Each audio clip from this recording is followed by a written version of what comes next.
Ave Maria Purísima. Pecado. Yan ang susama. Nakahanap na po siya. Ave Maria. Sin pecado Ave concebida. Maria. Sin pecado Sa concebida. pangalan ng Diyos na Anak at Espiritu Santo. Amen. Magandang hapon sa inyo tao. Matagal-tagal na ako hindi nag-vlog. Pero ngayon, sa araw na ito, ay ako'y maghahayag at ako'y magme-mensahe tungkol sa inyong bansa. At ang mga naganap at ang mangyaring magaganap sa darating na mga araw. Nakita niyo ang sona ng inyong Pangulo, Ferdinand Bongbong Marcos Jr. May mga nakaupo. Dito pa na. Ganon. Ano masasabi niyo? Ikaw, narinig mo ba yung sona? O ano yung komento mo? Ano yung komento ng mga kapwa mong guro? Inintindi niya po yung yung mga problema. Kalat sa inyo, di ba? Guro-guro ka.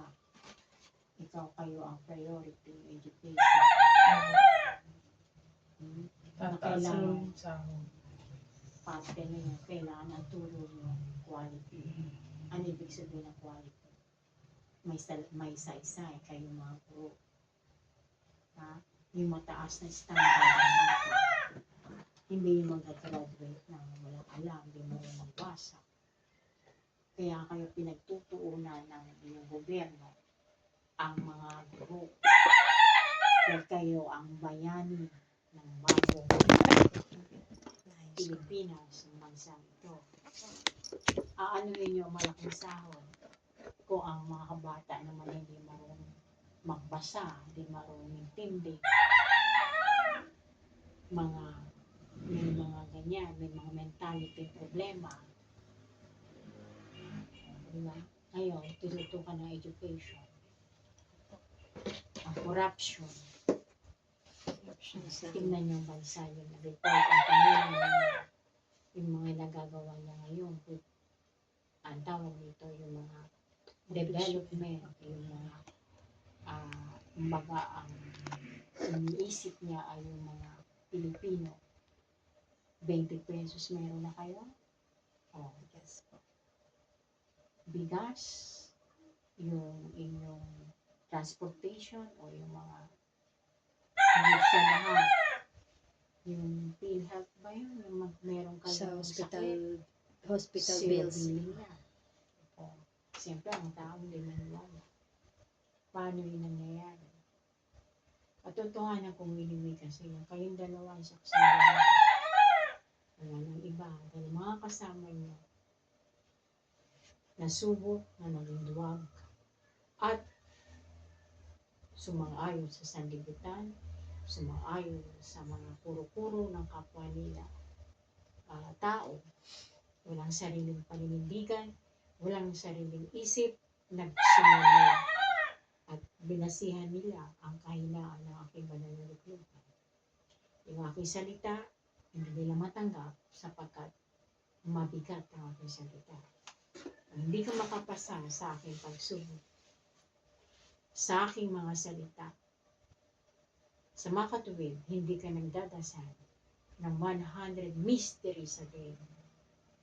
Walang sino man na makakilala sa akin pag hindi nila tinutugon ang misteryo, ang banal na rosaryo ng mahal na Birhen.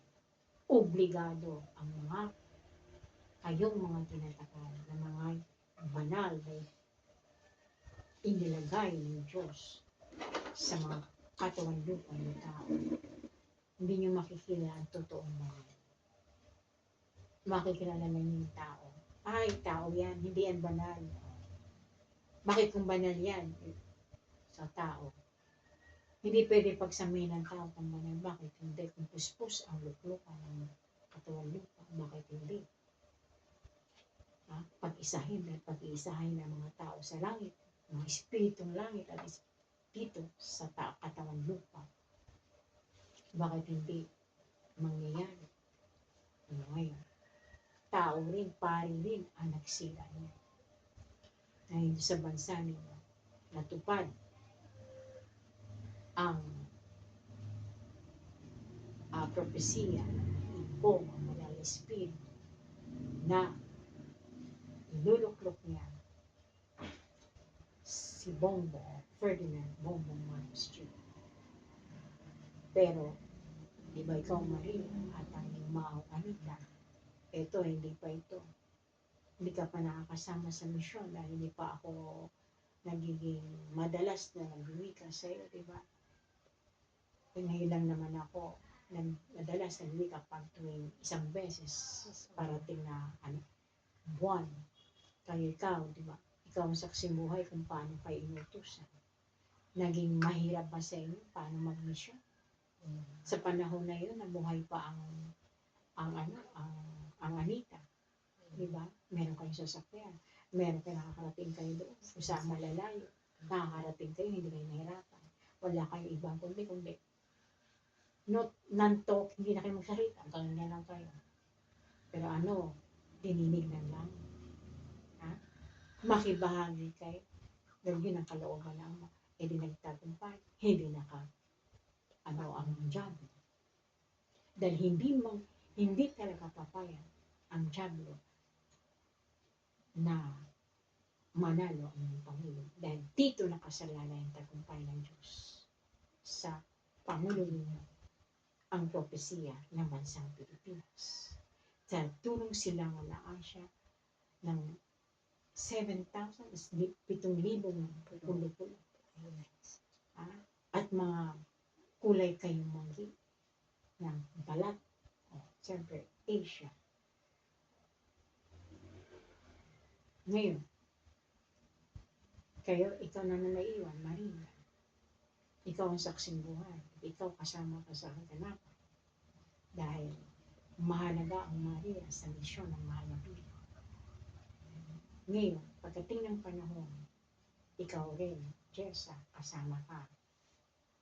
Bakit si Jessa? Ano bang papel ni Jessa?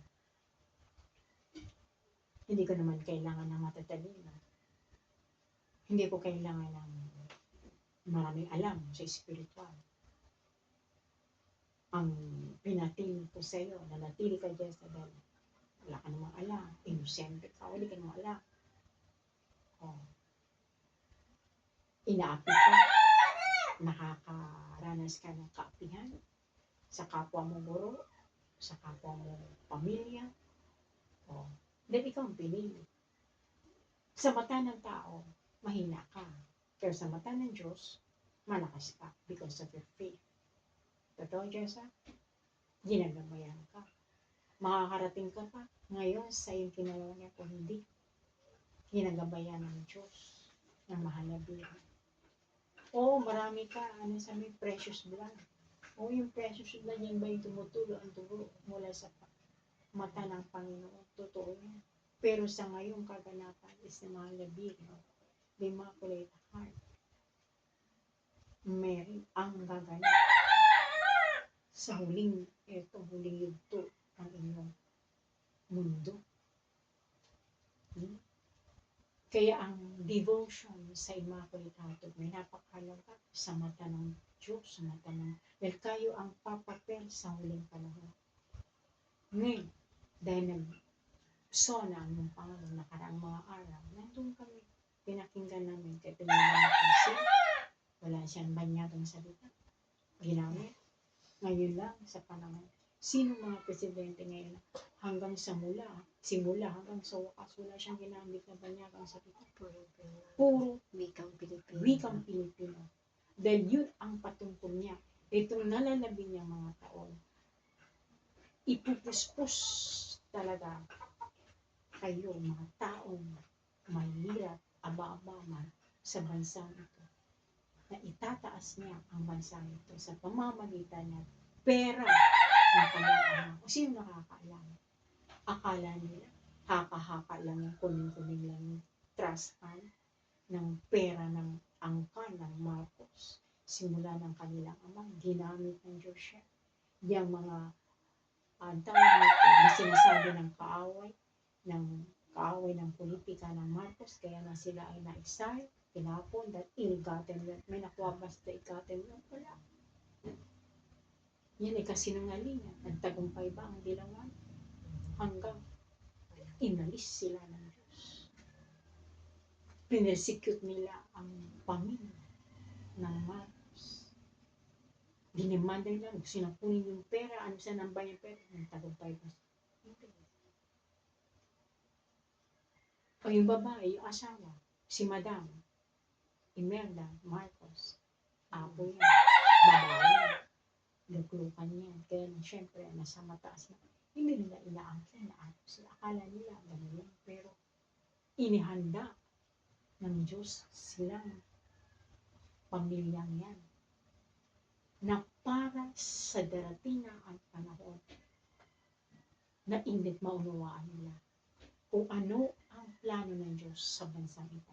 Na sa bansang ito na sila ang nasa poder. Pera ng Marcos o Yumaong Edgarine Marcos Sr. yung perang ginagalaw nila ni Ferdinand. Ibang wika ko nung alam mo yung ako'y unang nagsalita doon sa Dolomite. Sa Dolomite ba yun? Dolomite. Na may kinuha kayong vlogger. Sabi ko doon sa vlogger na yun, diba? Marami ang nakakita na ano ko sa social media. Sabi ko sa kanila doon sa vlogger, ganyan yung ako. Sabi ko, iupo lang ninyo, manalo lang at maupong presidente sa bansang ito si Ferdinand Marcos Jr. at ako na ang bahala. Diba? Alam mo yan, Maria? O ngayon, tinapos lang ang 3 taon. Kasi ang pagkaalam ninyo na sa batas ninyo, 6 na taon lang.